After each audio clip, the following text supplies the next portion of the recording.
আমরা মত বিনিময় করেছি।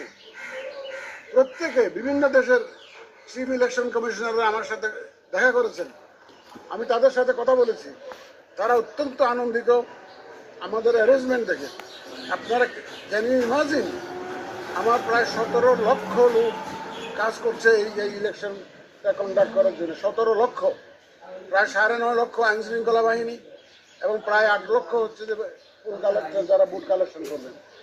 এই 17 লক্ষ লোককে 100টায় গাঁথা, এটা যে একটা কত কঠিন কাজ আপনারা একবার একটু কল্পনা করে দেখুন। বিভিন্ন বাহিনীর সদস্যরা এখানে আছে, বিভিন্ন শিক্ষা প্রতিষ্ঠান থেকে আছে, বিভিন্ন সংগঠনের লোকজন আছে, সবাইকে নিয়ে এবং সবাইকে প্রশিক্ষিত করে ট্রেনিং দিয়ে, ইলেকশন ওরিয়েন্টেড ট্রেনিং দিয়ে সবাইকে এই যে কাজে লাগানো হয়েছে, এই যে একটা বিশাল কর্মযজ্ঞ, আমার মনে হয় এর থেকে বড় কোঅর্ডিনেশনের কাজ আর নাই।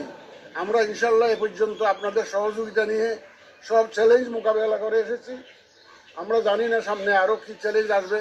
ইনশাল্লাহ আপনাদের সহযোগিতা নিয়ে আমরা সব চ্যালেঞ্জ মোকাবেলা করব এবং বাংলাদেশ যে গণতন্ত্রের পথে রওনা দিয়েছে, গণতন্ত্রের ট্রেন ইনশাল্লাহ স্টেশনে পৌঁছাবে আপনাদের সবার সহযোগিতা নিয়ে।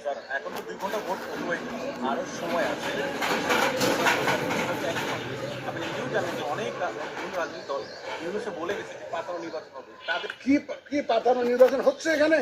আপনারাই বলুন, এটা আমার বলার দরকার নাই তো, আমার বলার দরকার নাই। আমরা যে ওয়াদা জাতিকে দিয়েছিলাম, free fair and credible election, সেই লক্ষ্যে আমরা কাজ করে গেছি। আমরা কারো পক্ষে নই, কারো বিপক্ষে নই।